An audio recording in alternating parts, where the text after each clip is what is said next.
Going back was kind of surreal. I came back in the spring, everything was green and bright. It was like the opposite of what was going on with me, because ever since this semester started, it's just been like breakneck. It was good to be back, it really was.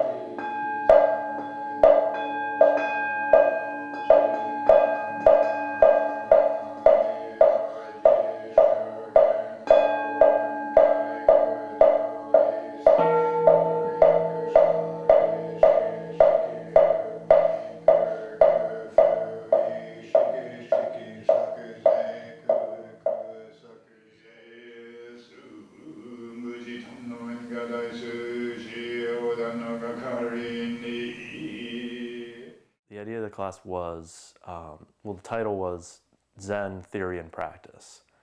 And so we first started out by learning what the principles behind it were, its history, some of the teachings, the lessons. And then the practice part came when we actually did meditation. A lot of people, I think, were really confused about what the class was about, because a lot of people went in thinking I was just going to be learning about it. And then a lot of people thought it was going to be more of a religion class.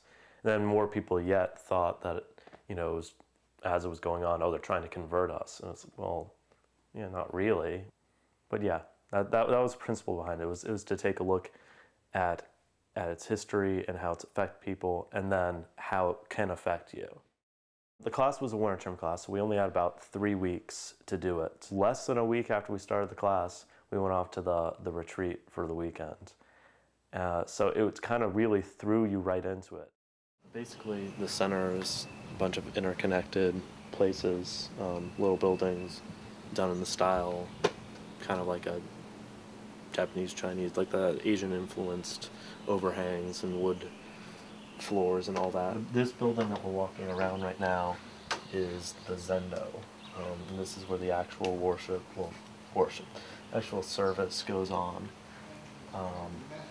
And so this is where we do our sitting meditations and listen to our Dharma talks, which is basically a long-winded sermon by Sandy. The head monk asked, "Have you ever questioned the teacher?"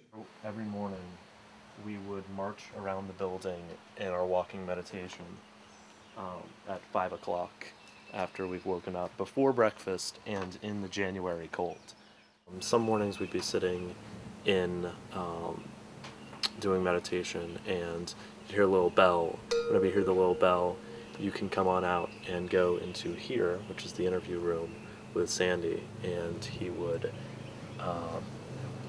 grant you an interview, talk about issues you were having with Zen or the position or sittings, or just thoughts about life in general, and he's really insightful. Before we went off the retreat, I thought I was going to drop the class. The first day we meditated, and like they taught us the position and all that, and we were just like blown away. We were like, oh God, this is going to be terrible, this is going to be horrible.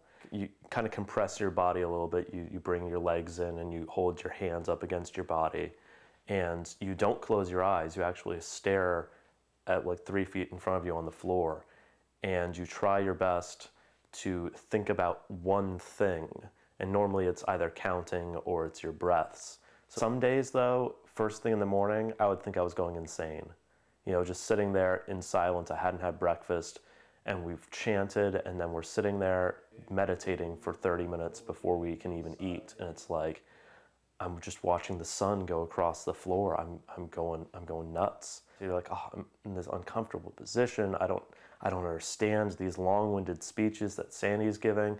I don't understand the nature of like viewing the world in a different way than like we're used to doing.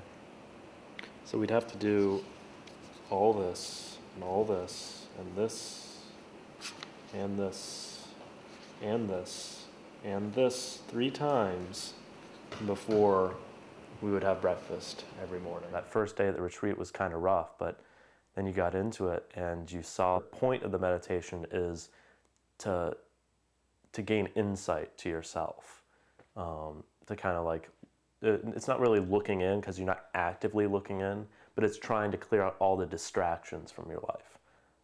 So when we got back, yeah, there was no way I was going to drop it. I loved it. Loved it. I was straight into it. Last time I had been there, it was rainy, it was 30 degrees, it was the winter, so everything was dead. You would think that my fond memories of the place would be like, ooh, this sunlit place and it's nice and warm and we're hanging out. Instead, it's this miserable weather and it's freezing and it's wet, and like to me, it's a happy memory, which is so bizarre. I think a lot of people are like me. If they went back, they would be so excited, and if they got back into meditating, they would be so into it. You go and you live this simplistic life in silence and like 4 hours of meditation a day, and you get kind of focus, and you understand that it's clearing your mind, and it's gaining an idea of, you know, yourself. It's more like looking inwards. It's just another tool for figuring out your life and your spirituality.